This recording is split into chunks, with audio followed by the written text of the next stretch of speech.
Hello दोस्तों, good morning. मैं अमरदीप और आप सबका हमारे यूट्यूब चैनल में स्वागत है। आज के इस वीडियो लेक्चर में हम लोग जेईई मेंस एडवांस और मेडिकल जैसे कॉम्पिटिटिव एग्जाम में पूछे गए क्वेश्चन का डिस्कशन करेंगे। तो सबसे पहले हम लोग जेईई मेंस 2019 में जो क्वेश्चन आया है उस पर पहले डिस्कशन करेंगे। आपके सामने जेईई मेंस 2019 में पूछा गया बहुत सारा क्वेश्चन है, एक एक करके डिस्कस करेंगे। तो पहला क्वेश्चन आपका ये है, देखते हैं क्वेश्चन क्या है। क्वेश्चन कह रहा है कि लिक्विड M एंड N, ठीक है, दो लिक्विड है M, एक का नाम M है और एक का नाम N, form an ideal solution. मतलब दो लिक्विड, एक का नाम दिया गया M, एक का नाम दिया गया N, दोनों मिलकर के एक आइडियल सॉल्यूशन का फॉर्मेशन करेंगे। The vapour pressure of pure liquids M and N are 450 and 700 mm of Hg। मतलब प्योर का दिया हुआ है the vapour pressure of pure liquid, मतलब जब M अकेला था, तो जब M अकेला था तो उसका प्योर वेपर प्रेशर मतलब PM नॉट कितना दिया हुआ है 450, और जब N अकेला था मतलब प्योर फॉर्म में था तो उसका वेपर प्रेशर कितना 700 mm of Hg दिया हुआ है respectively at the same temperature. ठीक है, जिस टेम्परेचर पे आपका सॉल्यूशन बना है उसी टेम्परेचर पे ये दिया हुआ है। ठीक है, फिर उसके बाद बोला गया द करेक्ट स्टेटमेंट इज, और यहाँ पर कुछ मेंशन क्या हुआ कि xm जो है वो मोल फ्रैक्शन m है इन सॉल्यूशन फेज, ठीक है, और xn जो है वो आपका मोल फ्रैक्शन है n का इन सॉल्यूशन फेज, और yn जो है वो मोल फ्रैक्शन है m का इन वेपर फेज, और yn है मोल fraction of n in vapour phase. ठीक है, इसके बाद चार ऑप्शन दिया गया है। आप देख सकते हैं कि मोल फ्रैक्शन m और n सॉल्यूशन फेज और liquid phase, sorry solution phase और वेपर फेज में उनके बीच में रिलेशन क्या है ये आपसे पूछना है। जेईई 2019 में क्वेश्चन आया हुआ है। तो ऐसे समझते पहले कि M और N दो लिक्विड मिलकर के एक सॉल्यूशन तैयार कर रहा है, आइडियल सॉल्यूशन, और दोनों का प्योर वेपर प्रेशर दिया हुआ है PA0 और PV0 दिया हुआ है। ठीक है, मतलब PM0 और PA0 दिया हुआ है। ठीक है, और आपसे उनके मोल फ्रैक्शन लिक्विड फेज और वेपर फेज में रिलेशन पूछ रहा है। आपको याद होगा कि अगर आपको लिक्विड फेज का मोल फ्रैक्शन और वेपर फेज के मोल फ्रैक्शन में रिलेशन निकालना है तो आपको मैंने एक फॉर्मूला पढ़ाया था, आपको याद होगा कौन सा फॉर्मूला, जिसमें हम लोग डाल्टन्स लॉ और रॉल्स लॉ का कंबाइंड फॉर्मूला देखे थे, कंबाइंड फॉर्म देखे थे, जिसमें आपका पार्शियल प्रेशर बराबर होता था रॉल्स लॉ के अकॉर्डिंग उसका मोल फ्रैक्शन इनटू PA0 मतलब प्योर वेपर प्रेशर, और डाल्टन्स लॉ के अकॉर्डिंग होता था उसका mole fraction in vapour phase into total pressure. आपको याद होगा, तो कहीं ना कहीं लग रहा है कि उससे कनेक्टिविटी है इन दोनों का, तो उसी से हम लोग काम कर लेंगे। देखते हैं जरा पहले गिवन, पहले सॉल्व कैसे करेंगे देखते हैं। गिवन PM0 दिया हुआ है, PM0 कितना, पहले M का दिया हुआ 450 दिया हुआ, 450 दिया हुआ है, और 450 mm of Hg दिया हुआ है, जो कि mm of Hg, और PM0 ये कितना दिया हुआ है, PM0 700 mm of Hg दिया हुआ है। ठीक, और वो मोल फ्रैक्शन रेशियो चाहिए तो कंबाइंड फॉर्म लाते हैं। अगर PM बराबर अगर लिखेंगे पार्शियल प्रेशर है, रॉल्स लॉ के अकॉर्डिंग क्या लिखेंगे, PM0 याद होगा आपको N2 XN, ये भी लिखेंगे, और बराबर अगर डाल्टन्स लॉ के अकॉर्डिंग लिखेंगे तो हम लोग लिखेंगे क्या, YM N2 कितना, N2 लिखेंगे हम लोग प्रेशर, टोटल प्रेशर P। उसी प्रकार PN लिखेंगे, PN तो बराबर PM0 N2 XN बराबर YN A2 कितना P, ऐसे लिख सकते हैं। देखो क्या है, एक चीज ये कि जो रिलेशन आपका है वो ग्रेटर देन, लेस देन या इक्वल टू में रिलेशन है। तो एक चीज बताओ कि PM0 और PN0 450 है और ये PM0 कितना 700 है, तो साफ साफ देखने से लग रहा है यहाँ पे कि PM0 जो होगा वो क्या है, ज्यादा है किससे, PM0 से। PM0 ज्यादा है किससे, PM0 से। अब आते हैं जरा, तो एक चीज बताओ, यहाँ से हम लोग PN0 कितना लिख सकते हैं, ये जो आपका PN0 है, ये वाला PN0 देखो हम लोग लिख सकते हैं YN P इधर से इधर XN, तो हम लोग लिख सकते हैं यहाँ पे कितना YN P divided by XN greater than PM0 की जगह कितना लिख सकते हैं, यहाँ से भाग लिख सकते हैं उधर, तो YM P total pressure P divided by कितना XN, ये तो P ये P तो कैंसिल हो जाएगा। अब जरा देखो रिलेशन आपका आराम से आ जा रहा है, क्या रिलेशन आ रहा है देखते जरा, इसको XN को इधर लाते हैं, तो ये XN क्योंकि रिलेशन में XN और xn को एक तरफ रखा गया, तो हम इसको इधर लाए, नीचे में क्या है पहले से xn और ग्रेटर देन कितना, इधर ये yn पहले से है और नीचे में यहाँ पे कितना yn। तो देख लेते कोई ऑप्शन मैच कर रहा है कि नहीं, तो ये आपका आ गया। तो ये अगर देखें xn बटा xn और yn बटा yn, देखो ये आपका आंसर है। ठीक, तो इस तरह से हम लोग सॉल्व करेंगे इसको। इसके बाद देखते हैं, तो ये तो था आपका वेपर प्रेशर से रिलेटेड क्वेश्चन जो जेईई में 2019 में आया था। ठीक, इसके बाद देखते हैं, ये भी आपका 2019 में आया है। आपको याद होगा कि 2019 में 19 से आपका जो एग्जाम है वो एनटीए कंडक्ट करती है, जिसमें कई लेयर में एग्जाम होता है, 8 चरण में एग्जाम होता है। तो हर बार सॉल्यूशन से एक क्वेश्चन आता है, तो इस तरह से बहुत सारे क्वेश्चन होंगे 2019 में। तो अभी एक क्वेश्चन ये है, एक क्वेश्चन ये, और भी बहुत सारे क्वेश्चन एक करके मैं डिस्कस करूंगा। जो क्वेश्चन टफ रहेगा मैं उसी को यहाँ पे डिस्कस करूंगा, जो आसान है उसको आप घर पे जाकर खुद से बना लो। ठीक है, इसके बाद आते हैं जरा, एक चीज ये भी ध्यान रखो कि सॉल्यूशन और सॉलिड स्टेट जैसे जो चैप्टर है वो काफी आसान होता है। आप ये मान के चलो कि आपको वो फ्री में नंबर दे रहा है। कॉम्पिटिटिव एग्जाम में अगर किसी चैप्टर का क्वेश्चन बनना है तो वो आपके solid state, solution, chemical kinetics, इन सबसे इतना आसान क्वेश्चन होता है कि बनना ही बनना है, फ्री का नंबर देके जाता है। तो इसलिए अगर आप थोड़ा सा भी इस पे मेहनत करेंगे तो इस तरह के कॉम्पिटिटिव एग्जाम में इस तरह के क्वेश्चन आपके बनेंगे। तो देखते हैं 2019 का देखो क्या क्वेश्चन पूछा गया। क्वेश्चन है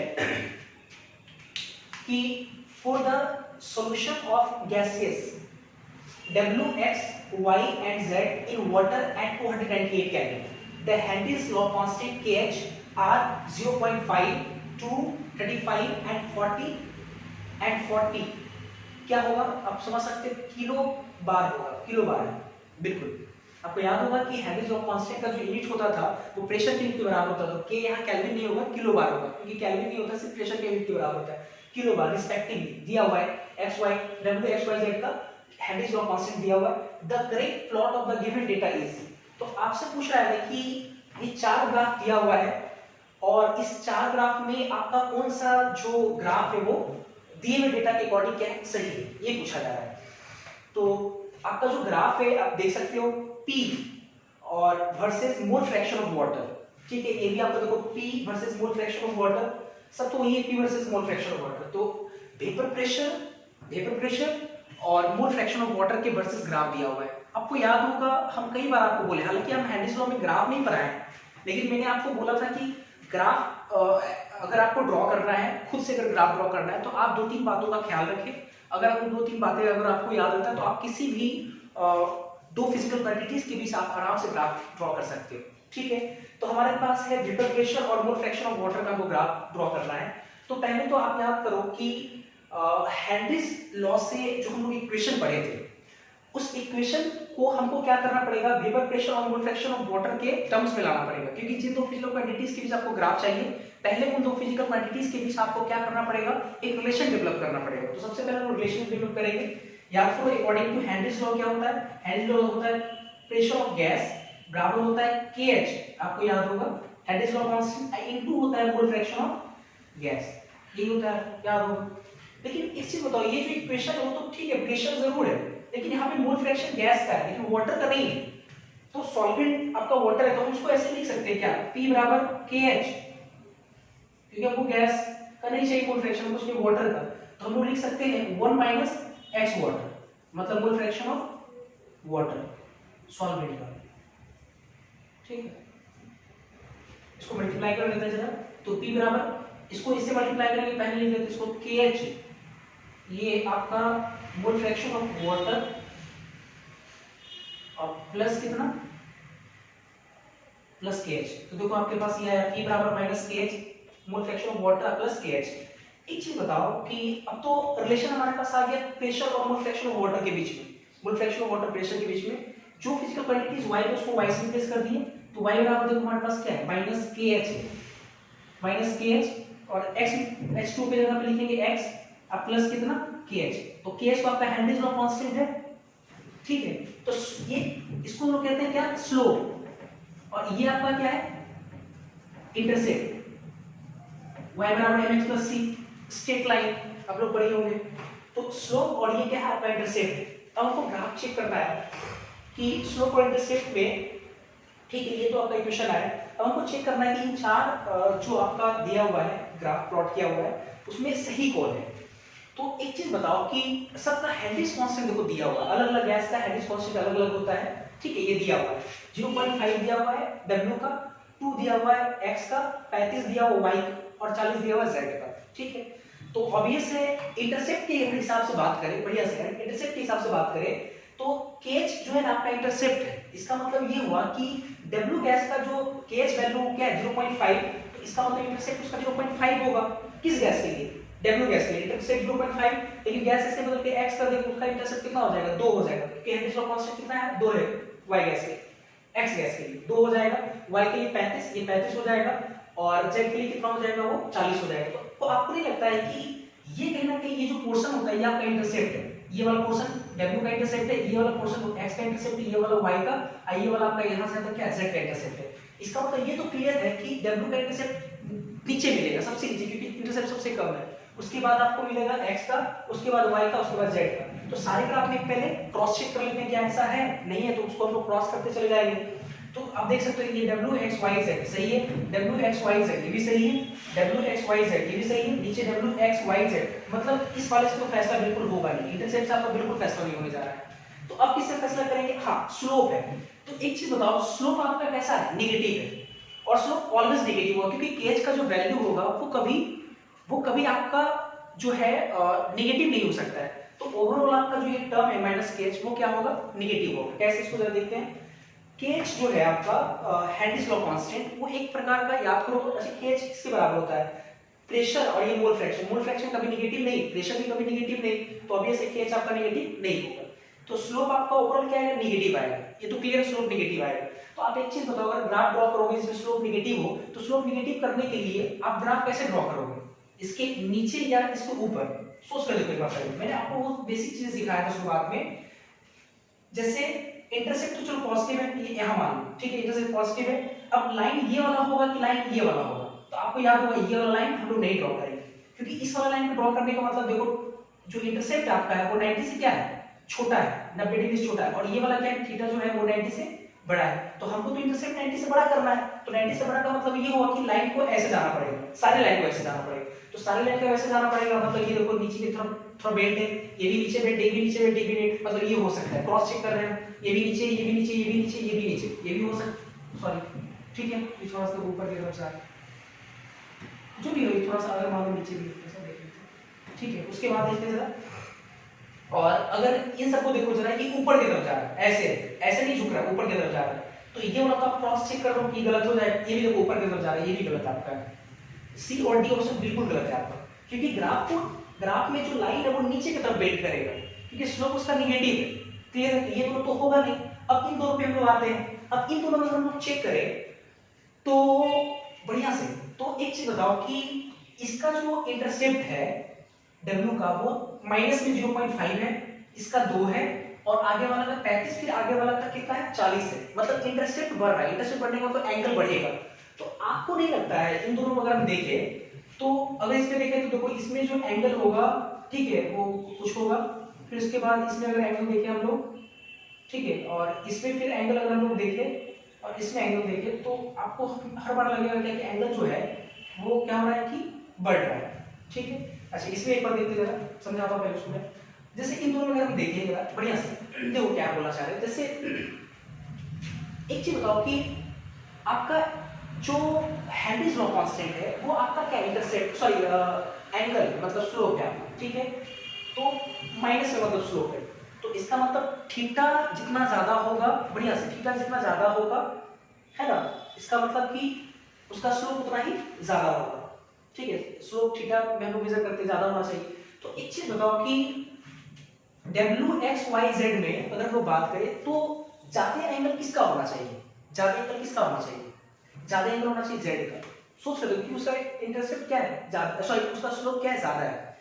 तो इस हिसाब से अगर देखें तो इसका एंगल तकरीबन कितना है? 0 डिग्री के बराबर। इसका थोड़ा सा ज्यादा है, देखो, और ज्यादा हो गया, और इसका और भी ज्यादा है।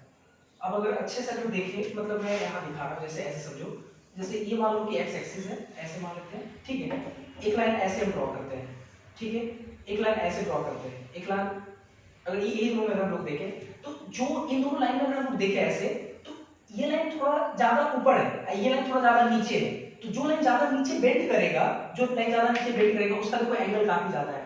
अगर इन दोनों में हम लोग एंगल अगर बात करेंगे, जो लाइन ज्यादा बेंड करेगा उसका एंगल ज्यादा होगा। तो आप इन दोनों में देखो ना, ये W का ऑब्वियस है, लाइन ज्यादा बेंड नहीं, कम बेंड है, ये ज्यादा बेंड है, इसका एंगल ज्यादा है क्योंकि इसका ऑब्वियस इसका हैंडेज ऑफ मास ज्यादा है, तो ये सही है आपका। लेकिन इस वाले में अगर देखो, इस वाले में देखो ये ज्यादा नीचे बेंड किया है, ये ऊपर भाग गया, ये जीरो का तरफ टेंड कर रहा है, ये आपका जीरो से ज्यादा है, जबकि इसका एंगल क्या होना चाहिए, इसका कम होना चाहिए। देखो ये गलत हुआ, इस तरह से आपका ए आंसर सही हो जाएगा। तो ऐसे करके हम लोग क्वेश्चन को डिस्कस करेंगे। अच्छा ये इस तरह से नोट करें आप इसको, फिर इसके बाद हम लोग देखते हैं।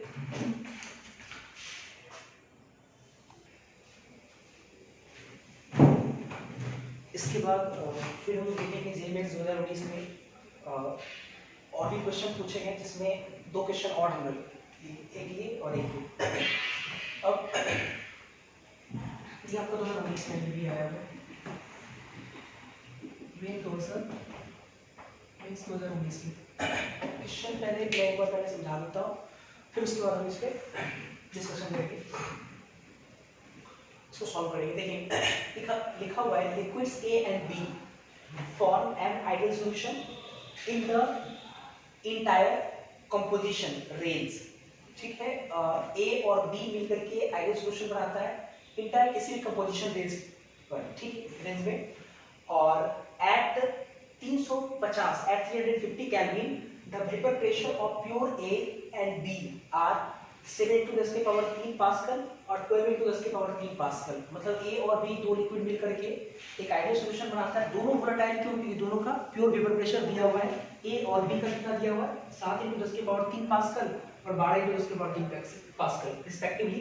फिर कहा गया कि the composition of vapour in equilibrium, बढ़िया से द कंपोजिशन, कंपोजिशन का मतलब होता है रिलेटिव अमाउंट, ठीक है। और आपसे पूछा गया the composition of vapour, vapour का कंपोजिशन पूछ रहा है इन इक्विलिब्रियम। इक्विलिब्रियम मतलब जब वेपर और लिक्विड एक दूसरे के साथ इक्विलिब्रियम आ गया, जब वेपर प्रेशर लग रहा होगा, in equilibrium with A solution containing 40 mole% of A at this temperature is. तो बोला गया, देखिए बोला क्या जा रहा है कि आपको A और B दो लिक्विड है, ठीक है, दोनों मिलकर के एक आइडियल सॉल्यूशन बना रहा है और दोनों का प्योर वेपर प्रेशर देखो दिया हुआ है। पर आपसे बोला गया कि कंपोजिशन बताइए वेपर फेज में कितना होगा, वाई वाई भी पूछ रहा है आपसे कितना होगा, ठीक है, वाई। हालांकि आपका जो आंसर जो है ना वो एक्स और एक्स बी के टर्म्स में फ्रेम किया हुआ है, तो ये मत समझो कि जब भी एक्स और एक्स बी के टर्म्स में अगर फ्रेम किया है तो इसका मतलब कि वो आपका क्या है, mole fraction in liquid phase, ऐसा नहीं है। वो आप मोल फ्रैक्शन को एक्स से रिप्रेजेंट करते हो, वाई से रिप्रेजेंट करते हो सकता है जैसे रिप्रेजेंट करें, वो कुछ भी हो सकता है।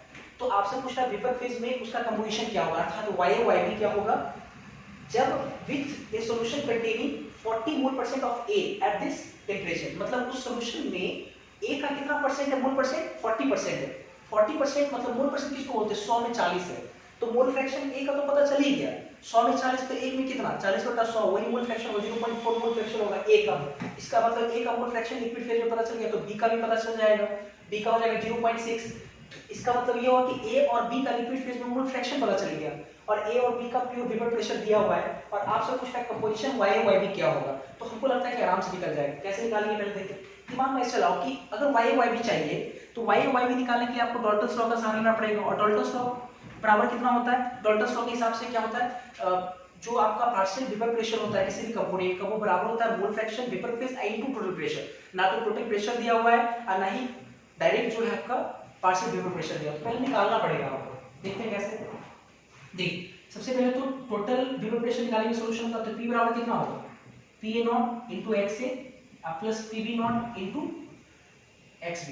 तो PA0 कितना है, PA0 आपका 7 × 10³ और XA कितना है 0.4 है, ठीक है क्या, और प्लस ये कितना है 12 × 10³ और इसका कितना हो जाएगा, B का मोल फ्रैक्शन 0.6 हो जाएगा। अगर गुणा करेंगे 7 × 28 2.8 × 10³ प्लस 12 × 72 7.2 × 10³ दोनों को जोड़ेंगे तो 7 3 10 हो जाएगा 10.0 × 10³ पास्कल। अर्थात उसको लिख सकते 10⁴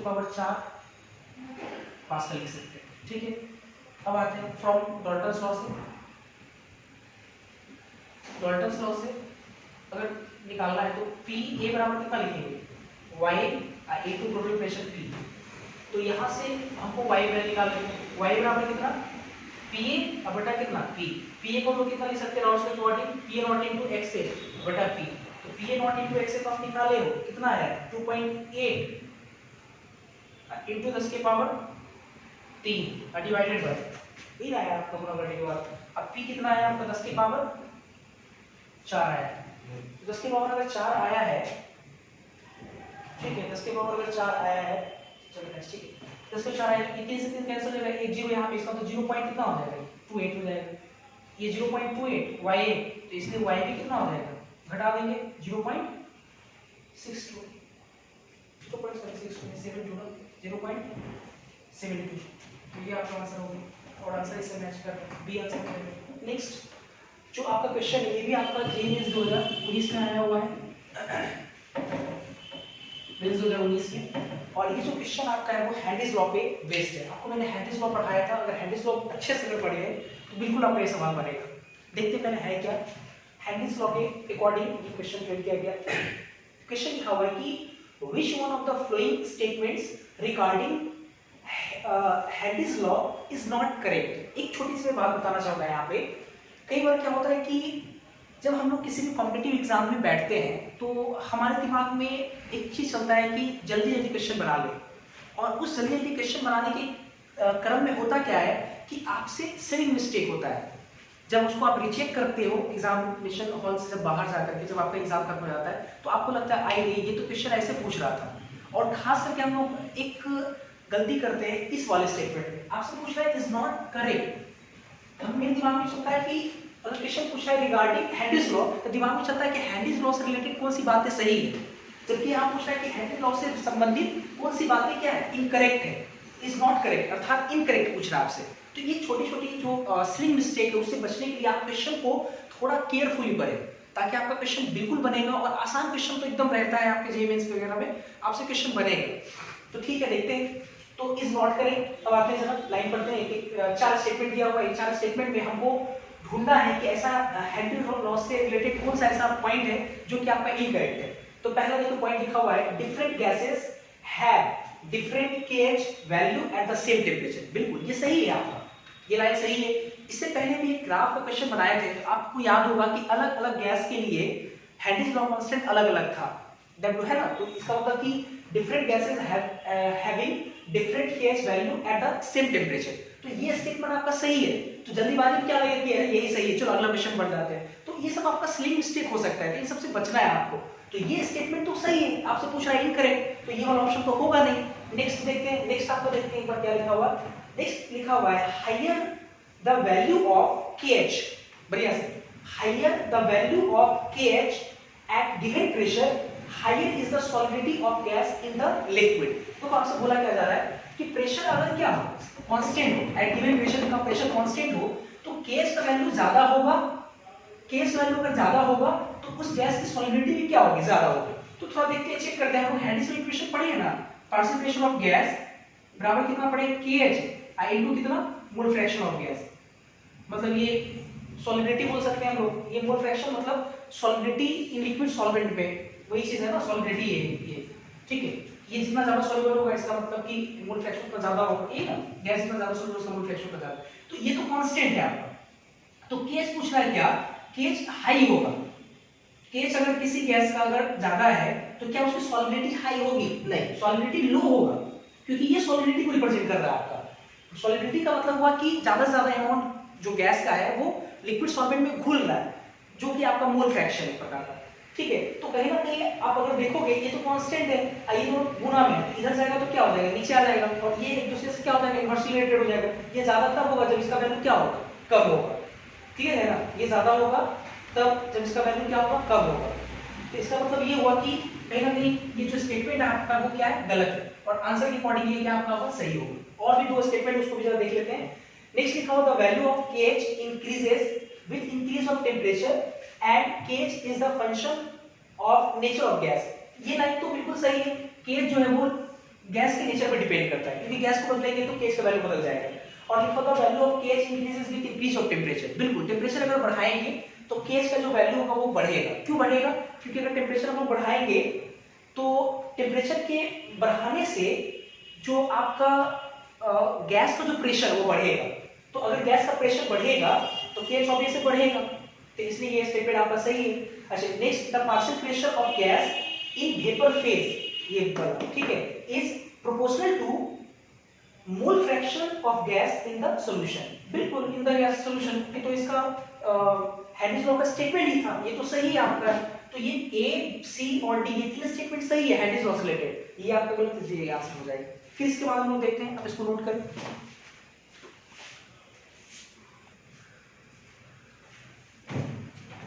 इसके बाद हम लोग देखेंगे आपके लेटेस्ट ईयर में जेईई एडवांस में 2017 और 2016 के क्वेश्चन को देखेंगे हम लोग, ठीक है। जेईई एडवांस में पूछा गया 17 और 16 में। पहले क्वेश्चन 17 डील करते हैं, उसके बाद 16 देखेंगे। देखो, क्वेश्चन एडवांस के क्वेश्चन में क्या और जो आपके जेईई मेंस के क्वेश्चन में एक बड़ा अंतर है।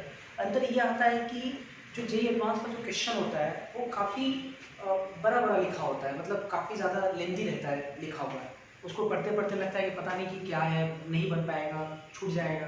तो आप एक चीज़ जान लो कि जेईई एडवांस में आपका कट ऑफ बहुत कम जाने वाला है, तो आपको ज़्यादा से ज़्यादा समय देना है एक क्वेश्चन को अप्रोच करने में। वहाँ पे टाइम मायने नहीं रखता है, वहाँ मायने रखता है कि आप अगर क्वेश्चन बनाएं वो सही है कि गलत है, ठीक है, वो मायने रखता है। आप क्वेश्चन बिल्कुल अटेम्प्ट करें, ज़्यादा समय लगे कोई दिक्कत नहीं है, आपको क्वेश्चन अटेम्प्ट करना है और क्वेश्चन को सही से बनाना है, टाइम का फिक्र नहीं करें आप लोग।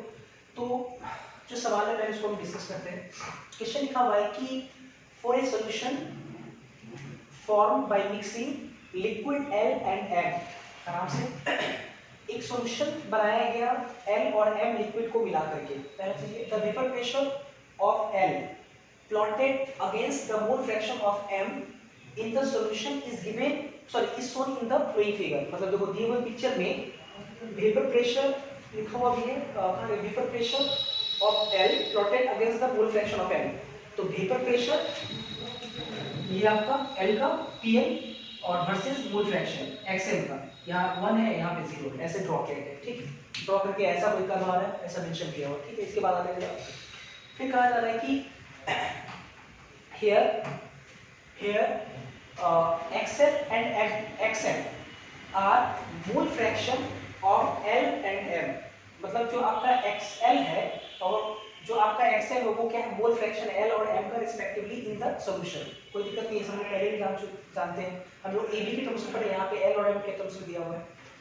फिर इसके बाद बोला जा रहा है कि द करेक्ट स्टेटमेंट, देखो करेक्ट किस बार बोल रहा है, इससे पहले करेक्ट था, करेक्ट पूछ रहा है, correct statements applicable to the system is या आर। इज या आर करने का मतलब ये हुआ कि जो 4 स्टेटमेंट दिया हुआ है वो एक से ज्यादा सही भी हो सकता है ना, या एक से ज्यादा सही हो सकता है, ये है आपका मोर देन वन ऑप्शन है इसमें। तो पहला, ये तो आपका ग्राफ दिया हुआ है और इस ग्राफ के अकॉर्डिंग ये 4 स्टेटमेंट दिया गया है। पहला स्टेटमेंट लिखा हुआ है द पॉइंट Z, जो हम देखो लास्ट में हमने जो Z को रिप्रेजेंट किया गया वाला, the point Z represents vapour pressure of pure liquid M and Raoult's law is obeyed from XL बराबर 0 to XL बराबर 1, ठीक है। आपसे बोला गया कि जो पॉइंट Z है वो vapour pressure of pure liquid M को रिप्रेजेंट कर रहा है, Z वाला पॉइंट, और Raoult's law जो है ओबे कर रहा है, फॉलो कर रहा है, कहां से कहां तक, XL बराबर 0 से XL बराबर 1 के बीच में, ठीक है। ये XL बराबर 0 XL बराबर 1, इसका मतलब क्या है, पहले ऐसे समझिए, XM दिया हुआ है यहाँ पे, तो XM ये 1 है, यहाँ 0 है, तो XM अगर यहाँ पे 1 है तो इसका मतलब XL यहाँ कितना हो जाएगा, 0, XM 1 तो XL 0, और यहाँ पे अगर XM 0 है तो इसका मतलब XL कितना होगा, 1 होगा, ये होगा सारा। मतलब देखो जरा स्टेटमेंट को समझाते हैं। जो पॉइंट Z है वो प्योर लिक्विड M का वेपर प्रेशर को रिप्रेजेंट कर रहा है, अर्थात PM नॉट रिप्रेजेंट कर रहा है, ये पूछ रहा है आपसे। और रॉल्स लॉ जो है वो एप्लीकेबल होगा XL बराबर 0 से XL बराबर 1 के बीच में, रॉल्स लॉ एप्लीकेबल होगा, ऐसा पूछा जाए। अब एक चीज याद करो, रॉल्स लॉ XL बराबर 0 XL बराबर 1, मतलब यहाँ 0 से 1 यहाँ तक रॉल्स लॉ एप्लीकेबल नहीं है। क्यों? आपको याद होगा रॉल्स लॉ जब मैंने आपको पढ़ाया था तो राउल्स लॉ में हम लोग पढ़े थे एक केस, आपको याद होगा, हम लोग एक पढ़े थे वेपर प्रेशर एक ऐसे सॉल्यूशन का जिसमें दोनों का दोनों कंपोनेंट वोलेटाइल हो, और यहाँ पे वही केस है ना, यहाँ पे वही केस है, क्योंकि साफ साफ बोला गया है कि जो आपका है ना, बिल्कुल यहाँ पे अगर आप देखोगे तो सो इन द पिक्चर ये वेपर प्रेशर एल का दिया हुआ है ना, और एम का भी कहीं ना कहीं मेंशन किया ही होगा, ठीक है। तो इस तरह सब लोग समझ आएंगे क्या कि कहीं ना कहीं दोनों क्या है आपका, देखो वेपर प्रेशर ऑफ एम भी बोल रहे हैं, एम भी एल भी मेंशन कर रहा है, इसका तो कहीं ना कहीं वो आपका क्या है, दोनों का दोनों वोलेटाइल वाला है आपका हिसाब के बाद। और दोनों जब वोलेटाइल होता था तो आपको याद होगा कि एक स्ट्रेट लाइन आता था आपका, ग्राफ का जो नेचर होता था वो स्ट्रेट लाइन होता था, तो ये ग्राफ का स्ट्रेट लाइन नीचे थोड़ा ये ऊपर जा रहा है, फिर ये नीचे ऐसे करके जा रहा है, तो ये कहीं ना कहीं क्या है, राउल्स लॉ को फॉलो नहीं कर रहा है, 0 से लेकर 1 के बीच में बिल्कुल नहीं कर रहा है, क्योंकि अगर 0 से 1 के बीच में फॉलो करने का मतलब xl बराबर 0 से xl बराबर 1, xl बराबर 0 से xl बराबर 1 के बीच में फॉलो करने का मतलब था कि इस पॉइंट और इस पॉइंट को अगर हम मिलाते हैं तो स्ट्रेट लाइन आना चाहिए, और वो स्ट्रेट लाइन जो आपका होता वो आपका राउल्स लॉ को फॉलो करता है, स्ट्रेट लाइन। जैसे आप ऐसा देखो, ऐसे ये चीज, तो आप यहां से देख सकते हो कि ये यहां से लेकर के यहां तक जो है ये लाइन होता, लेकिन यहां से यहां तक वो डेविएट कर जा रहा है, तो ये राउल्स लॉ को फॉलो किया नहीं, लेकिन देखो कुछ दूर तक फॉलो कर रहा है, यहां पे देखो स्ट्रेट हो जा रहा है, तो यहां तक वो फॉलो कर रहा है। तो आपसे पूछ रहा है कि x बराबर 0 से x बराबर 1 तक क्या राउल्स लॉ को फॉलो कर रहा है, तो ये वाला तो गलत है। अब इसको चेक करते हैं क्या कि द पॉइंट z जो represent vapour pressure of pure liquid, क्या ये जो z पॉइंट है क्या यहां वेपर प्रेशर प्योर लिक्विड का रिप्रेजेंट कर रहा है, तो चलो देखते हैं। आपको याद होगा अगर हमको सॉल्यूशन का डेफिनेशन लिखना है तो हम लोग क्या लिखते हैं, p बराबर pm नॉट इनटू xl आप प्लस pn, सॉरी l के टर्म्स में ना m और l है, तो l लिखते हैं यहाँ पे pn नॉट इनटू xl। अब एक चीज बताओ, इस पॉइंट पे xl कितना है, 0, तो अगर xl में इस पॉइंट पे 0 है तो p बराबर कितना होगा, xl 1 है, तो xl लिख लेंगे तो p बराबर कितना, pl नॉट। तो इसका मतलब कि यहाँ पे z पे जो आपका प्रेशर यहाँ पे आएगा ये क्या आएगा, pl नॉट प्रेशर आएगा, vapour pressure of pure L component का आएगा। तो इसका मतलब है कि स्टेटमेंट आपका गलत पूरी तरह से, दोनों मैंने आपको दिखा दिया कि vapour pressure pure liquid M का मान होगा नहीं, और साथ ही साथ राउल्स लॉ आपका 0 से लेकर के वो 1 के बीच में फॉलो नहीं करेगा, ठीक है। पहला हो गया। दूसरा आप देखते हैं जरा, सेकंड लिखा हुआ कि attractive intermolecular interaction between LL in pure liquid L and MM in pure liquid M and are stronger than those between L M when mixed in solution। तो हमसे कहा क्या जा रहा है कि जब L अकेला था L तो LL के बीच का इंटरेक्शन, जब M अकेला था M प्योर था तो MM के बीच का इंटरेक्शन स्ट्रॉन्गर है, ज्यादा है, स्ट्रॉन्गर है किससे, सॉल्यूशन में L और M के बीच के इंटरेक्शन से। ये स्टेटमेंट आपका दिया गया। तो एक चीज बताओ, मतलब आप ऐसे समझो ना, सॉलिड के बीच का इंटरेक्शन और सॉलिड के बीच का इंटरेक्शन सॉल्यूशन में सॉलिड के बीच के इंटरेक्शन से ज्यादा है, तो इसका मतलब ये हुआ कि सॉल्यूशन में इंटरेक्शन क्या हो गया, कम हो गया, और सॉल्यूशन में अगर इंटरेक्शन कम हो गया तो आप उसको क्या बोलते हैं, पॉजिटिव डेविएशन बोलते हैं। आपको याद होगा positive deviation from Raoult's law, याद होगा positive deviation from Raoult's law. तो आप अगर देख सकते हो, ठीक है, positive deviation from Raoult's law. और अगर हम देखें तो ये तो आपका राउल्स लॉ होता है, ये वाला, ये जो लाइन है वो आपका क्या राउल्स लॉ है। और आप देख रहे हो क्या कि जो आपका ग्राफ है इस राउल्स लॉ से डेविएट करके ऊपर चला गया, ऊपर, और ऊपर जाने का मतलब क्या हुआ कि वेपर प्रेशर बढ़ गया। तो इंस्ट्रूमेंटल अगर ज्यादा हो गया क्रिटिकल से, तो आपको याद होगा हमने पढ़ाया है positive deviation from Raoult's law, इसका मतलब पॉजिटिव डेविएशन हो गया यहाँ पे। पॉजिटिव डेविएशन इंस्ट्रूमेंटल क्या होता है, ज्यादा हो जाता है, इसका मतलब ये ज्यादा हो गया, इसका मतलब पॉजिटिव डेविएशन। और देख रहे हैं साफ साफ की पॉजिटिव डेविएशन दिखा रहा है, तो ये पॉजिटिव डेविएशन कब होगा, ऊपर की तरफ आ रहा है, पॉजिटिव डेविएशन कब होगा, जब सॉल्यूशन में सॉलिड के बीच का इंटरेक्शन क्या हो जाए, कमजोर हो जाए। और ये साफ साफ बोल भी रहा है कि जो आपका सॉलिड के बीच का जो इंटरेक्शन है वो कमजोर है, क्योंकि स्ट्रॉन्ग किसके बीच है, सॉलिड के बीच स्ट्रॉन्ग है, और सॉल्यूशन में सॉलिड के बीच में कमजोर ये उससे ज्यादा है, इसका मतलब सॉलिड में कम है। तो इसका मतलब ये स्टेटमेंट कहीं ना कहीं आपका क्या है, सही है, ये स्टेटमेंट सही है बिल्कुल, क्योंकि पॉजिटिव डेविएशन होने का मतलब ये हो गया कि कहीं ना कहीं सॉलिड के बीच का जो इंटरेक्शन है सॉल्यूशन में सॉलिड के बीच का इंटरेक्शन से ज्यादा है, मेंशन कर रहा है, ये सही होगा सर, ठीक है। इसके बाद देखते हैं the point z represents vapour pressure of pure liquid m, pure liquid m z point represent कर रहा है, नहीं ये भी गलत है, बिल्कुल गलत है। अब तुरंत हम लोग प्रूफ किए कि pl vapour pressure of pure liquid l लिखा है। अब यहां पे देखते हैं the point z represents vapour pressure of pure liquid l and, ये तो मैंने यहां से सही है आपका, PL नॉट दिखा रहा है, प्रेशर ऑफ प्योर लिक्विड है। फिर बोला and Raoult's law is observe when XL tends to 1, मतलब एक्सएल जब टेंड्स टू 1 है, देखो जरा एक्सएल बराबर 1, यहाँ पे 1 है, तो एक्सएल टेंड्स टू 1 कहाँ पे होगा, इस वाले एरिया में। ये आपका क्या है एक्सएल, ये पूरा जो क्षेत्र आपका है ये एक्सएल क्या होगा, टेंड्स टू 1 होगा, मतलब 0.8 0.7 0.3 सॉरी 0.99 ऐसा के बगल में होगा। और इसी इतने छोटे से एरिया में ये देखो तो यहाँ पे राउल्स लॉ का क्या कर रहा है, ये फॉलो कर रहा है। तो इसका मतलब कि जो आपका राउल्स लॉ है is observe when XL tends to 1, मतलब ये आपका सही है। तो इस हिसाब से आपका बी और डी सही है। और ये 2017 में पूछा गया सवाल है। यकीन मानो काफी आसान क्वेश्चन आता है ये जान लीजिए एडवांस में, और बिल्कुल बनेगा, ध्यान रखना पड़ेगा आपको इसके लिए। और जितनी भी चीजें मैं आपको पढ़ाता हूँ आप उस पर बिल्कुल कमांड करें, अच्छे से उसको पढ़ें, कई बार रिवीजन करोगे तभी जाकर के वो अपना आपका होगा। क्लियर है? तो ये एक आपका था। इसके बाद आते हैं जेईई एडवांस 2016 का क्वेश्चन, तो सिंपल एनसीईआरटी का पूछा हुआ सवाल है 2016 में। हालांकि मैंने कॉपी में दिखाया तो नहीं है, लेकिन मैंने आपको बोला था कि एनसीईआरटी के एग्जांपल्स को जरूर आप वहाँ पे नोट कर लेना, पॉजिटिव डिवीजन नेगेटिव डिवीजन वाले को। हालांकि कुछ एग्जांपल भी मैंने वहाँ पे दिया था। देखते हैं जरा क्वेश्चन है कि बोल रहा है pictures showing positive deviation from Raoult's law at 35 degree Celsius is यार। पॉजिटिव डिवीएशन ऐसा कौन सा पिक्चर है जो शो करेगा? अगर आपको ध्यान रहता है, अगर वो याद रखते हो तो आराम से क्वेश्चन बन जाएगा। पहले देखते हैं, जरा क्रॉस चेकिंग करते हैं। तो एक चीज है कि बेंजीन और टॉलिन आपको याद होगा, ये नहीं होगा बेंजीन टॉलिन, क्योंकि बेंजीन टॉलिन कई बार हम काम किए। बेंजीन और टॉलिन आपका आइडियल सॉल्यूशन है, और आइडियल सॉल्यूशन है तो इसका मतलब ये होगा कि पॉजिटिव डिवीएशन तो होगा ही नहीं, क्योंकि जो आइडियल सॉल्यूशन नहीं होगा तो उसको हम क्या बोलेंगे, नॉन आइडियल सॉल्यूशन।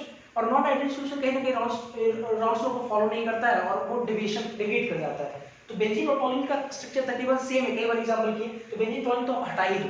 इसके बाद आते जरा कार्बन टेट्राक्लोराइड और methanol.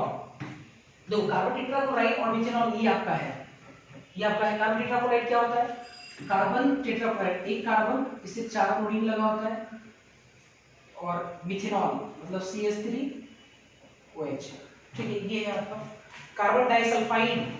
Carbon disulphide C double bond sorry S, इधर भी क्या होगा S, और एसीटोन मतलब एसीटोन का formula CH3 C double bond O CH3। Ketone, तीन कार्बन कीटोन को लोग एसीटोन बोलते हैं, कॉमन नेम काफी पॉपुलर है उसका। बेंजीन तो होगा नहीं। फिनॉल एंड एनिलीन, फिनॉल हम लोग बेंजीन से क्या करते हैं, अगर OH को जोड़ते हैं, और एनिलीन किसको बोलते हैं, जब बेंजीन से हम लोग क्या करते हैं NH2 को जोड़ते हैं, NH2 इसको लोग बोलते हैं एनिलीन। थोड़ा समझते हैं पहले यहाँ पे, जैसे जो आपका कार्बन टेट्राक्लोराइड और मिथेनॉल है ये आपका पॉजिटिव डिवीएशन देता है। ठीक है, कार्बन टेट्राक्लोराइड और मिथेनॉल पॉजिटिव डिवीएशन देता है। आपका कार्बन डाइसल्फाइड और एसीटोन भी क्या देता है, पॉजिटिव डिवीएशन देता है। हालांकि तो ये प्रैक्टिकल ऑब्जर्वेशन है और उसमें कुछ लिखा हुआ है तो आपको थोड़ा ध्यान रखना पड़ेगा, क्योंकि अगर मैं कोशिश करूंगा आपको समझाने की तो आपको थोड़ा उलझोगे। ठीक है, इसलिए आप ध्यान रखिए कि मिथेनॉल और ये कार्बन टेट्राक्लोराइड जो है वो आपका पॉजिटिव डिवीएशन शो करेगा। थोड़ा सा मैं क्लियर करता हूँ, थोड़ा सा मैं आपको समझाने की कोशिश करता हूँ। जैसे कार्बन टेट्राक्लोराइड में अगर देखा जाए तो डाइपोल है, नहीं सॉरी नेट डाइपोल कितना 0 है, क्योंकि 3 मिलीमीटर के नीचे खींच रहा है, नेट बीचों बीच पास करेगा और ऊपर वाला जस्ट उसका अपोजिट है, तो नेट डाइपोल इसका कितना होगा, v बराबर कितना होगा 0। और इसमें अगर आप देखोगे तो ये तो आपका कहीं ना कहीं हाइड्रोजन बॉन्ड है, H बॉन्ड हाइड्रोजन बॉन्ड है। आप एक चीज बताओ, जब मिथेनॉल जब प्योर फॉर्म में था तो उनके बीच में हाइड्रोजन बॉन्डिंग था, है ना। इसमें ये म्यू 0 है, जिसका मतलब है कि इंड्यूस्ड डाइपोल और इंड्यूस्ड डाइपोल, आपको याद होगा इलेक्ट्रॉनिक केमिस्ट्री पढ़ाया है, इंड्यूस्ड डाइपोल और इंड्यूस्ड डाइपोल के बीच का इंटरेक्शन होगा, इनके बीच में इंटरेक्शन क्या है, दोनों के बीच में अभी मजबूत है। यहाँ पे देखो इंटरेक्शन हाइड्रोजन बॉन्डिंग जैसा इंटरेक्शन है, लेकिन जैसे सॉल्यूशन में आएगा तो इसके और इसके बीच का इंटरेक्शन क्या हो जाएगा, डाइपोल और डाइपोल, ये डाइपोल आपका इंड्यूस्ड डाइपोल इंटरेक्शन हो जाएगा। अब पहला आपका डाइपोल इंटरेक्शन घट गया तो कहीं ना कहीं पॉजिटिव डिवीएशन होगा। कार्बन डाइसल्फाइड में भी ऐसे ही देख सकते हैं, ये आपका क्या है, ये म्यू कितना है 0 है यहाँ पे, क्योंकि ये इधर खींचेगा नेट 0 हो जाएगा। ये जब ऊपर खींचेगा ऑक्सीजन मोल लिक्विड लिखेगा, आपको याद होगा जब ऑक्सीजन मोल लिक्विड जब खींचेगा तो इसको डेल्टा माइनस इस पे डेल्टा प्लस, इस पे ये डाइपोल है आपका। तो बाद में क्या हो जाएगा आपके सॉल्यूशन में, ये डाइपोल और इंड्यूस्ड डाइपोल के बीच में इंटरेक्शन, पहले डाइपोल इंटरेक्शन था तो घट गया अपना इंटरेक्शन, इसलिए ये भी आपका बेंजीन टॉलिन तो आपको पढ़ाया हुआ केस है, ये दोनों अभी याद रखिए। फिनॉल एल्निलीन में क्या होगा, देखो फिनॉल में ये हाइड्रोजन बॉन्डिंग है, हाइड्रोजन बॉन्डिंग हुआ, एक फिनॉल दूसरे फिनॉल से हाइड्रोजन बॉन्डिंग से जुड़ेगा।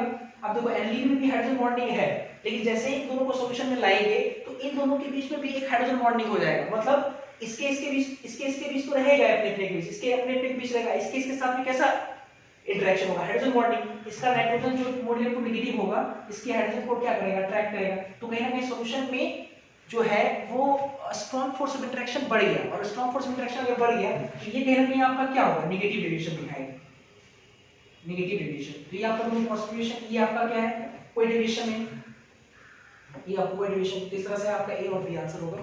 फिर इसके बाद देखते हैं हम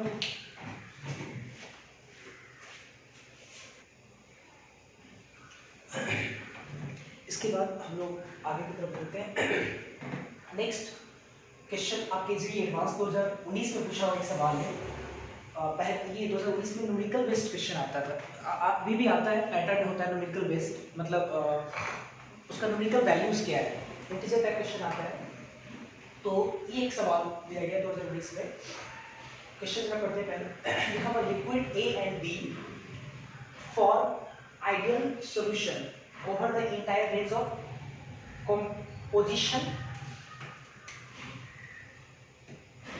composition at temperature T। मतलब A और B जो है मिल करके एक आइडियल सॉल्यूशन बना रहा है किसी भी कंपोजिशन के रेंज में और दिए हुए तापमान T। ठीक है, अब बोला जा रहा है कि इक्विमोलर बाइनरी सॉल्यूशन। इक्विमोलर का मतलब क्या होता है, इक्विमोलर का मतलब ये हुआ कि जो आप A और B लाए हैं वो दोनों का बराबर बराबर हो। इक्वि मतलब बराबर, मोल, इक्विमोलर। ठीक है, दोनों का बराबर बराबर मोल ला करके, है ना, एक सॉल्यूशन को हम लोग बनाए। फिर लिखा हुआ है कि binary solution of liquids A and B has vapour pressure 45 top. मतलब इक्विमोलर A और B के बराबर मोल को लेकर के जो हम सॉल्यूशन बनाए उस सॉल्यूशन का वेपर प्रेशर 45 टॉप है, 45 top at the same temperature.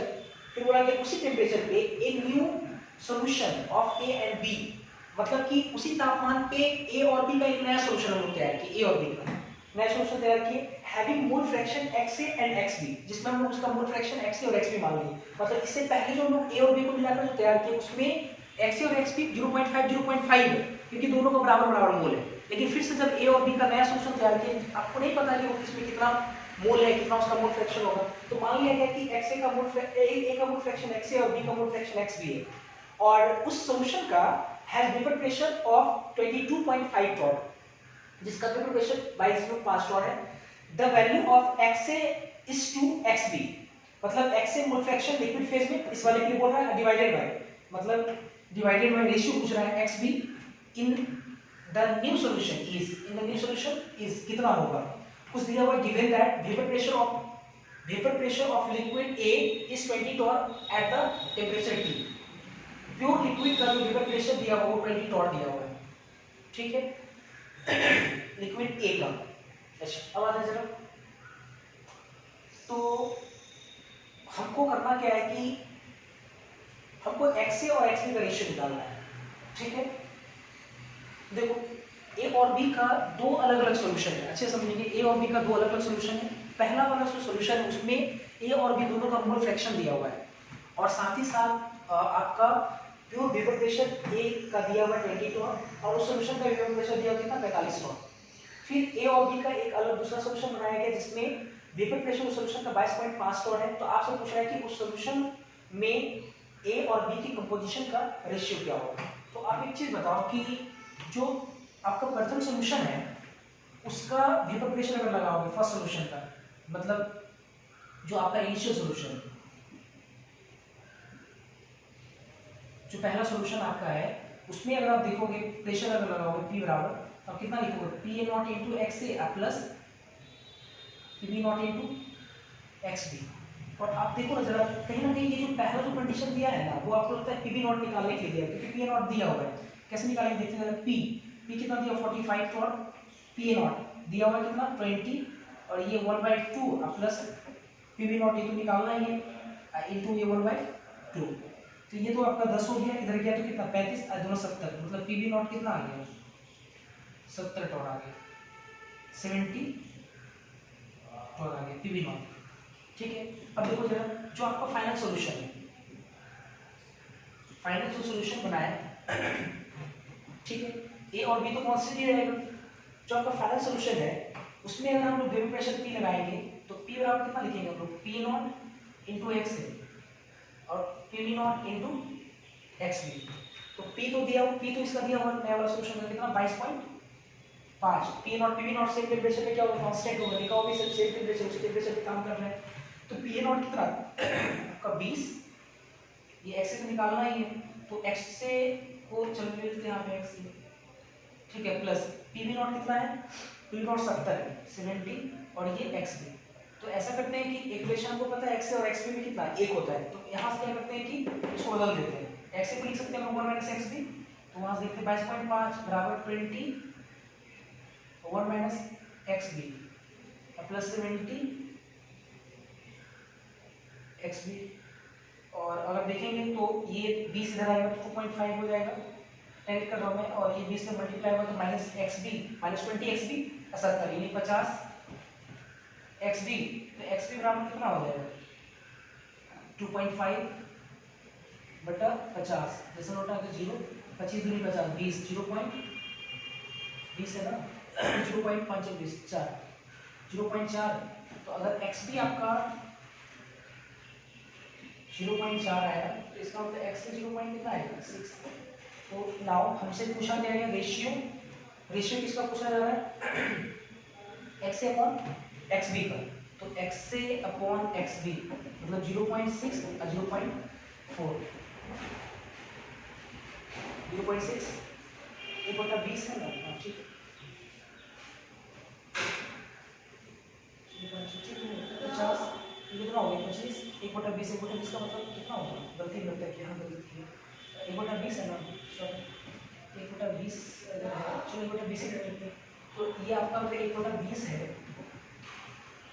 तो ये कितना आ जाएगा 19 बटा 20 आ जाएगा, 1 से घटा देंगे 19 बटा 20 आ जाएगा।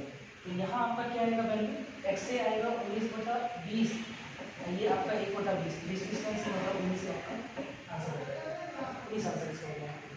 नेक्स्ट ये आपका जीएमएस 2019 से पूछा हुआ सवाल है, इसको बढ़िया से देखते हैं। क्वेश्चन लिखा हुआ है कि 1 ग्राम, तो काफी आसान क्वेश्चन होता है एडवांस में, आप देख भी सकते हो, और भी लेटेस्ट 2019 में पूछा हुआ क्वेश्चन है। तो क्वेश्चन का लेवल बिल्कुल बहुत ज़्यादा हार्ड नहीं होता है, अगर आप प्रैक्टिस बहुत ज़्यादा करते हैं तो प्रैक्टिस करने से क्या होता है कि थ्योरीज आपके दिमाग में रहेंगे, और बढ़िया से बढ़िया क्वेश्चन, कितना भी मुश्किल क्वेश्चन है, थोड़ा अगर एफर्ट लगाया जाए तो वो भी क्वेश्चन बनने के चांसेस हो जाते हैं, ठीक है। तो आप देख भी सकते काफ़ी आसान क्वेश्चन था। जेईई 2019 में एक क्वेश्चन आया कि 1 gram of non volatile non electrolyte solvent, non volatile आपको समझ में आ गया, नॉन इलेक्ट्रोलाइट मतलब जो टूटता नहीं है, जिससे एसोसिएट नहीं है, नॉन इलेक्ट्रोलाइट। अच्छा, solute is dissolve in 100 gram of 2 different solvent A and B. बढ़िया समझना है यहाँ पे, एक आपका non volatile non electrolyte solute है जिसका 1 ग्राम है, और उस 1 ग्राम को 2 अलग अलग सॉल्वेंट में ए और बी, 2 अलग अलग सॉल्वेंट में 2 अलग अलग सॉल्वेंट के 100 ग्राम में उसको डिसॉल्व किया गया, ठीक है। फिर बोला गया हुज इब्लियोस्कोपिक कांस्टेंट, जिसका इब्लियोस्कोपिक कांस्टेंट Kb आपको याद होगा, ebullioscopic constant are in the ratio of 1:5, उनके मतलब ए और बी के इब्लियोस्कोपिक कांस्टेंट का जो रेशियो है वो 1:5 क्या है 5 है। तो आपसे पूछ रहा है कि the ratio of elevation of their boiling point delta TB A और अपॉन बी का क्या होगा। तो आप एक चीज देखो जरा, कुछ बच्चे तो देखें इसको पहले, ये जो क्वेश्चन है ना, ये बिना पेन उठाए हुए ये सवाल सॉल्व होने वाला है। अगर आप थोड़ा सा 1-2 बार अच्छे से पढ़ो, मेंटली आप इसको सॉल्व कर सकते हो, बिल्कुल पेन उठाए बिना इस क्वेश्चन को आप सॉल्व कर सकते हो। अब एक चीज देखो जरा, देखो कैसे के बी ऑफ ए और के बी ऑफ बी दोनों का रेशियो 1:5 है, ठीक है। और आप एक चीज बताओ, delta TB of A delta TB of B का रेशियो निकालना है, तो डेल्टा टीबी ए के लिए क्या लगाओगे, के बी ए का और इनटू मोलरिटी, क्योंकि डिसोसिएशन एसोसिएशन है नहीं तो आई लगाएंगे नहीं हम लोग, तो के बी ए इनटू मोलरिटी, नीचे में भी के बी बी का इनटू मोलरिटी। मेरा ये कहना है कि दोनों का मोलरिटी सेम है। कैसे सेम, इसको समझो। मोलरिटी का फॉर्मूला क्या होता है, मोलरिटी का फॉर्मूला होता है उसके मोल, सॉल्वेंट को मोल और सॉल्वेंट का मास से डिवाइड करते हैं। एक चीज बताओ, जो आपका 2 डिफरेंट सॉल्यूशन है, एक में सॉल्वेंट ए है उसका वजन 100 ग्राम है और उसमें नॉन वोलेटाइल सॉल्यूट का 1 ग्राम डाला गया, और दूसरा सॉल्वेंट है उसका भी 100 ही ग्राम है और उसी नॉन वोलेटाइल सॉल्यूट को डाला गया। तो आपको नहीं लगता है कि दोनों का सॉलिड 2 सोल्यूशन में, 2 डिफरेंट सोल्यूशन में सॉल्वेंट क्या है आपका, डिफरेंट है लेकिन मास दोनों का सेम है, और दोनों में सॉलिड का मोल सेम है, क्योंकि दोनों में सॉल्यूट का 1 ग्राम को डिसॉल्व किया तो मास में अगर कॉरस्पॉन्डिंग उसकी मोल मास डिवाइड करके मोल आ जाएगा। तो इसका मतलब दोनों का मोलिटी सेम है, तो अगर दोनों का मोलिटी सेम है तो उनके एलिवेशन बॉइलिंग पॉइंट का रेशियो क्या होगा, उनके इब्रियोस्कोपिक कांस्टेंट के रेशियो के बराबर होगा, और उनके इब्रियोस्कोपिक कांस्टेंट का रेशियो 5 है, तो आपका आंसर ये सी हो जाएगा। सोचना ही नहीं, तो देखो कैसे मेंशन कर देता हूं। आप अगर लिखोगे डेल्टा टीबी ए डेल्टा टीबी बी, कुछ बच्चे तो आराम से अच्छे से सिंपलीफाई पे सॉल्व करेंगे। KB of A into molarity of A, ये KB of B into molarity of B, ऐसे लिखेंगे हम लोग। अब देखो जब इसको थोड़ा और देखते हैं, ये KB of A KB of B तो दिया हुआ है कितना 1:5 मतलब 1/5 ma मोलर मास, तो सॉरी मोलर मास बोल रहा हूँ, मोलरिटी। तो कैसा लिखते हैं मोलरिटी को, गिवन मास सॉलिड का 1 ग्राम बटा मोलर मास 1 ग्राम। ए मतलब सॉरी ए नहीं लिखेंगे, सॉलिड लिखेंगे, सॉलिड का वेट ऑफ सॉल्वेंट, सॉल्वेंट का वजन कितना 100 इनटू कितना 1000। नीचे वाले में एमए में क्या लिखेंगे, सॉलिड का वजन 1 ग्राम, वही एम सॉलिड का मोलर मास से डिवाइड करेंगे मोल, सॉलिड का वजन 100 ग्राम है इनटू 1000। तो आपको नहीं लगता है पूरा पार्ट कट गया, देखो 1:5 आंसर आ गया 1:5। ठीक है, इसको आप प्लीज इसमें नोट करो, फिर आगे देखते हैं।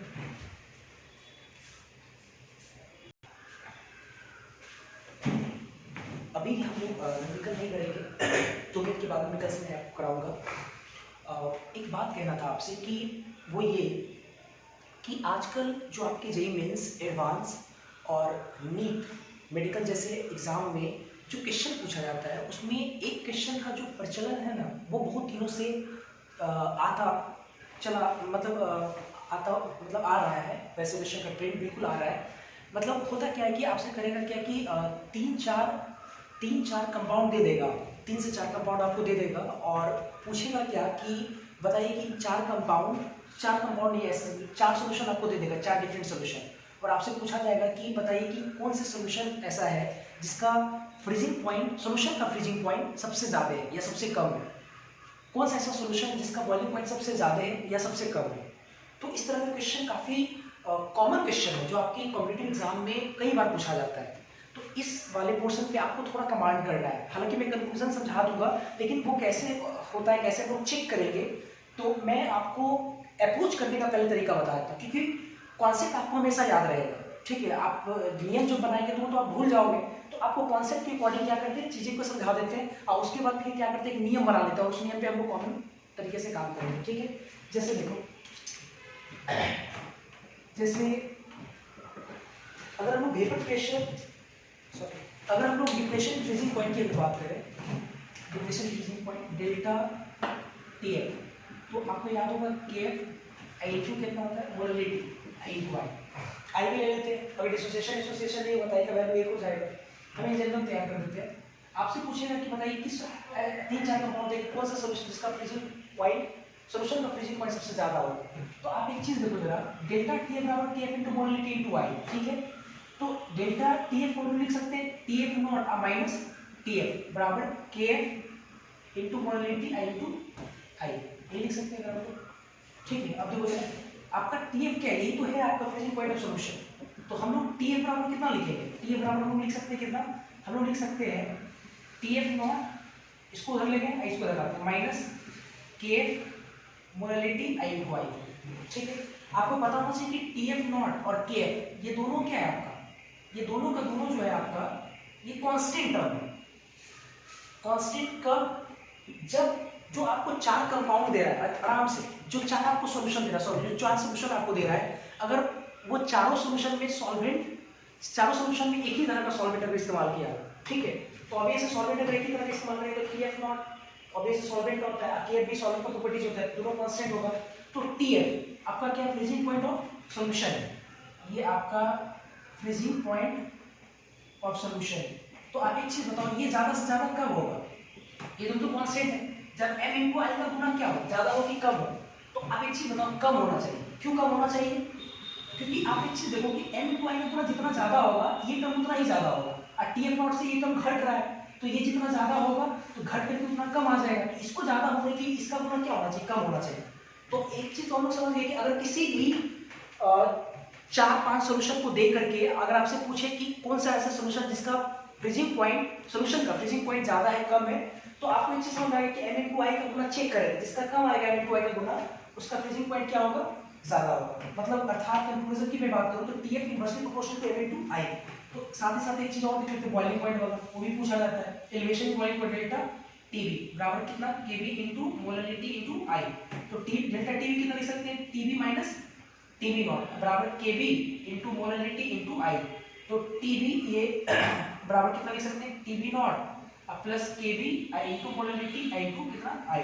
ये आपका क्या है, फ्रीजिंग पॉइंट है, sorry boiling point of solution है, सॉल्यूशन का बॉइलिंग पॉइंट है। तो एक चीज ये TB नॉट और Kb ये तो कांस्टेंट रहेगा सॉल्वेंट अगर सेम है चारों सॉल्यूशन में, TB नॉट Kb तो कांस्टेंट रहेगा, तो m/i पे डिपेंड करेगा, और m/i का वैल्यू जितना ज्यादा होगा, एक चीज देखो जरा, TB का वैल्यू उतना ही ज्यादा होगा, क्योंकि ये गुना होकर के ये इसके साथ जोड़ रहा है, तो ये टर्म जितना बड़ा होगा इसके साथ जोड़ करके उतना ही बड़ा आएगा, मतलब TB आपका ज्यादा होगा।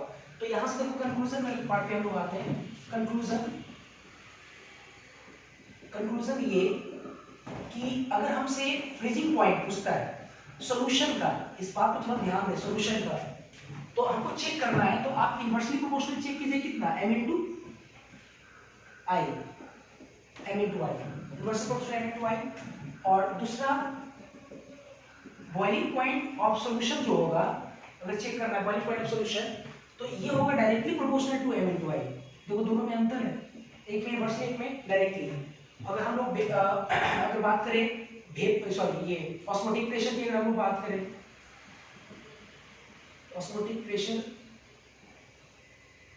हल्के से पूछता हूं तो नहीं है, ये नहीं पूछता, ये तो मेरे इंपॉर्टेंट है। सॉल्यूशन ये भी inversely proportional to m into i आ जाएगा। अब चेक कर लेना, m into i नहीं अपनी को मोलरिटी उसका, sorry mole fraction of solute, अब चूंकि मोल फ्रैक्शन मोलरिटी के डायरेक्टली प्रोपोर्शनल होता है, परे भी होंगे, तो आप मोलरिटी भी लिख सकते हो, कोई दिक्कत नहीं है ऐसे, है ना।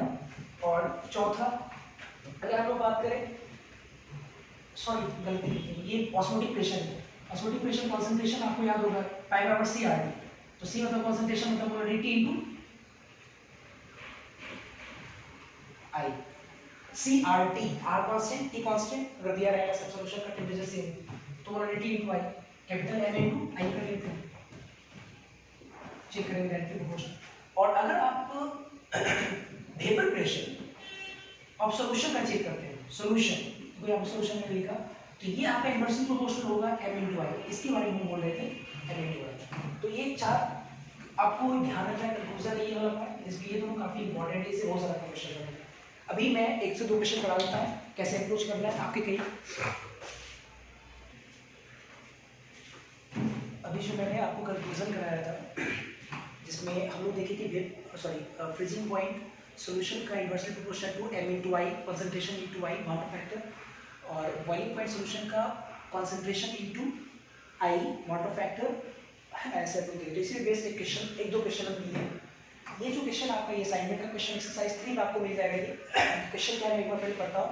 क्वेश्चन है कि which one of the flowing aqueous solution will exhibit highest boiling point, मतलब 4 आप देख सकते हो अलग अलग सॉल्यूशन है। एक Na2SO4 का सॉल्यूशन है जिसका कंसंट्रेशन 0.01 मोलरिटी दिया हुआ है, KNO3 का सॉल्यूशन है 0.01 मोलरिटी दिया हुआ है, यूरिया का सॉल्यूशन 0.015 मोलरिटी दिया हुआ है, और ग्लूकोज का सॉल्यूशन 0.015 मोलरिटी दिया हुआ है। हाँ, एक चीज पहले मेंशन किया होगा कि एक्वा सॉल्यूशन मतलब सॉल्वेंट, सब में क्या इस्तेमाल किया गया है, वाटर, पानी, सब में सॉल्वेंट वाटर। इसलिए हम आपको बोले थे कि Kf जो आपका होगा, कुछ टर्म जो होगा वो कांस्टेंट होगा, उसके आधार पे हम कंक्लूजन निकाले थे, ठीक है। तो अगर हमको वेपर प्रेशर बॉइलिंग पॉइंट अगर हमको सॉल्यूशन का देखना हाईएस्ट होना चाहिए, तो जिसका कंसंट्रेशन इनटू आई का गुना क्या ज्यादा होगा, तो हम दिमाग लगाएंगे कंसंट्रेशन इनटू आई पे। तो इसका कंसंट्रेशन पहले वाले अगर हम लोग देखें, ए का कंसंट्रेशन 0.01 इनटू आई का वैल्यू कितना निकालेंगे। एक चीज बताओ, अल्फा का वैल्यू नहीं दिया हुआ है, आपको पता है कि ये जो आपका सॉल्ट है 100% डिसोसिएट करता है, तो अल्फा 1 हो जाएगा। और अल्फा 1 के केस में Na2SO4 में आई का वैल्यू कितना होगा, जितना n होगा, क्योंकि हम पढ़े हैं i बराबर 1 plus n-1 i to alpha. Alpha तो 1 है, इसका मतलब 1 प्लस n-1 हो जाएगा। ये -1 कैंसिल, n के बराबर होगा। तो n इसका कितना है, Na2SO4 को तोड़ेंगे 3 × 3 हो जाएगा, तो इसका मतलब 0 पॉइंट, इसका आएगा 0.03, ठीक है। बी देखिए जरा आप लोग, बी आपका ये 0.01 KNO3 के ऊपर पानी डालेंगे तो K + NO3 पे सिंगल माइनस 2 मिलेगा है, ठीक है, तो इंटू 2 होगा, तो इसका तो 0.02। तीसरा सी, ये डिसोसिएट नहीं करता है यूरिया, इसका तो इसका 0.015 ही होगा, आई का वैल्यू 1 होगा इसके लिए। और डी का अगर आप लोग देखें तो इसका 0.015, और चूंकि ग्लूकोज डिसोसिएट नहीं करता है, इंटू 1, आई का वैल्यू तो दोनों के लिए 1 ही होगा। तो आप देखो सबसे ज्यादा किसका है, Na2SO4 का, इसका मतलब कि इसका मोलरिटी कंसंट्रेशन y का गुना ज्यादा है, इसका मतलब कि आपका इसका हाईएस्ट बॉइलिंग पॉइंट मिलेगा। नेक्स्ट क्वेश्चन पे आते हैं। इसमें क्वेश्चन कह रहा है कि ये जेईई 2018 में पूछा हुआ क्वेश्चन है, और ऐसे क्वेश्चंस लगातार आपके कॉम्पिटिटिव एग्जाम में आता है, तो आपको ऐसे क्वेश्चन पे कमांड करना है, ऐसे क्वेश्चन में खूब प्रैक्टिस करना है आपको, ठीक है। क्वेश्चन है कि फॉर 1 मोलर, मोलर मतलब मोलरिटी, एक्वस सॉल्यूशन, एक्वस मतलब कि सॉल्वेंट क्या है आपका, पानी है, of the flowing compounds which one will shows the highest freezing point, highest freezing point। तो highest freezing point solution का होने के लिए M/I का गुना क्या होना चाहिए, कम होना चाहिए M/I का गुना। अब देखते हैं जरा, ये आपको याद हो तो कॉम्प्लेक्स है, मैंने एक बार आपको कॉम्प्लेक्स के बारे में पढ़ाया था कि जो बड़ी ब्रैकेट में होता है वो उसके अंदर के आयंस नहीं टूटते, उसको हम लोग क्या करते हैं, पहले तो केटायन है बाद में तो एनायन है। जैसे देखो ये आपका केटायन है, ये आपका एनायन है, ये आपका केटायन है, क्लोरीन आपका एनायन है, वाटर का न्यूट्रल होता है, अच्छा ये आपका केटायन है शुरुआत में, क्लोरीन आपका एनायन है, ये तो न्यूट्रल आपका पानी है, पानी डालो तो पानी का मॉलिक्यूल बस अलग हो जाएगा। ये आपका केटायन है, अच्छा ये एनायन नहीं होगा क्योंकि पानी आपका न्यूट्रल है। तो इस हिसाब से हम लोग चेक करें तो मोलरिटी तो सबका एक है, तो इसका मतलब हमको सिर्फ चेक करना आई का वैल्यू जिसका ज्यादा होगा उसका, सॉरी आई का वैल्यू जिसका कम होगा उसका हाईएस्ट फ्रीजिंग पॉइंट होगा, क्योंकि इनवर्सली प्रोपोर्शनल होता है। तो पहले वाले के लिए, ए वाले के लिए अगर हम लोग देखिए आई का वैल्यू कितना होगा, ये 1:3 में, तो 3 1 4, आई का वैल्यू 4 आ रहा है इसका, ठीक है। और बी, इसका अगर हम लोग चेक करें तो इसका, इसको जैसे ही पानी में डालेंगे तो वाटर तो अलग हो जाएगा, वाटर तो न्यूट्रल है, आयन कितना मिलेगा ये देखते हैं, तो ये 1:2 है, 2 1 3, इसका आंसर इसका 3 आएगा आई का वैल्यू, सही है ना। सी, क्योंकि सबकी m same, molarity same, i check कर लेते हैं हम। इसमें अगर देखें तो वाटर पानी में जाएगा ये 1:1 है, इसका मतलब ये 2 आएगा। और डी, तो इसको अगर पानी डालेंगे तो पानी तो अलग हो जाएगा, ये एक ही रहेगा, एक है एक ही रहेगा, एक, तो इसका मतलब कि इसका ये आंसर होगा, क्योंकि हाईएस्ट पूछ रहा है। और हम लोग पढ़े कि जो फ्रीजिंग पॉइंट होता है सॉल्यूशन का, inversely proportional to molarity into i, m तो सबके लिए सेम है, तो इसका मतलब आई जितना कम होगा फ्रीजिंग पॉइंट सॉल्यूशन का उतना ज्यादा होगा, इसका मतलब बी आंसर सही। अच्छा एक क्वेश्चन और अपने तरफ से करा देते हैं, ये क्वेश्चन भी जेईई मेंस में पूछा हुआ है और काफी लाजवाब क्वेश्चन है, बढ़िया क्वेश्चन है। कई जिस साल ये क्वेश्चन पूछा गया था उस साल बहुत सारे बच्चे इस क्वेश्चन को गलत टिक आउट करके आया है। जैसे देखते हैं what will be the molecular weight, आपसे क्या पूछ रहा है कि what will be the molecular weight of calcium chloride CaCl, calcium chloride का मॉलिक्यूलर वेट क्या होगा, determine in the in aqueous solution experimentally from depression in freezing point। अगर हम डिप्रेशन in freezing point के मदद से अगर हम कैल्शियम क्लोराइड के मॉलिक्यूलर वेट को फाइंड करें तो आपका कैल्शियम क्लोराइड का मॉलिक्यूलर वेट क्या है, 111 के बराबर, 111 से कम, 111 ज्यादा, या डेटा इनसफिशिएंट। तो आप ऐसे समझो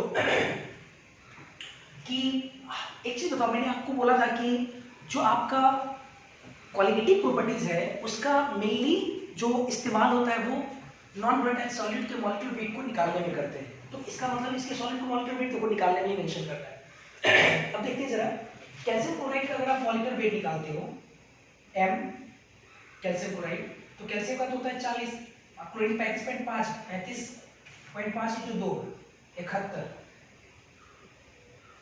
71 और 40 कितना होगा, 111 आ जाएगा, 111 तो आएगा इसका मॉलिक्यूलर वेट। मतलब ये तो आपका थ्योरेटिकल है, मतलब जो यहाँ मॉलिक्यूलर वेट जो आप निकाले हो 111, ये क्या है, थ्योरेटिकल 111 है।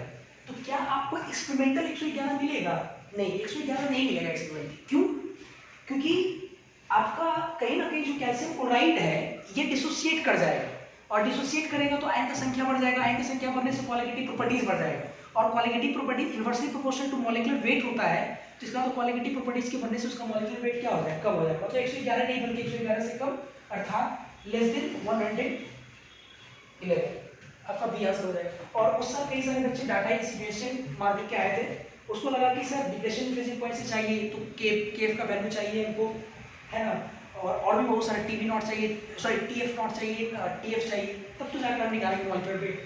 तो ऐसा नहीं है, आप बिल्कुल ये जान सकते हो, है ना, कि जो आपका कैल्शियम क्लोराइड है वो डिसोसिएट करेगा, क्वालिटेटिव प्रॉपर्टी बढ़ेगा, बढ़ने का उसका जो एक्सपेरिमेंटल मॉलिक्यूलर वेट आएगा वो 111 से ज़्यादा है क्यूब कंसंट्रेशन। तो इसके साथ सॉल्यूशन चैप्टर पूरा खत्म हुआ और अगले वीडियो लेक्चर से हम लोग नए चैप्टर के साथ शुरुआत करेंगे। ठीक है, थैंक यू, बाय।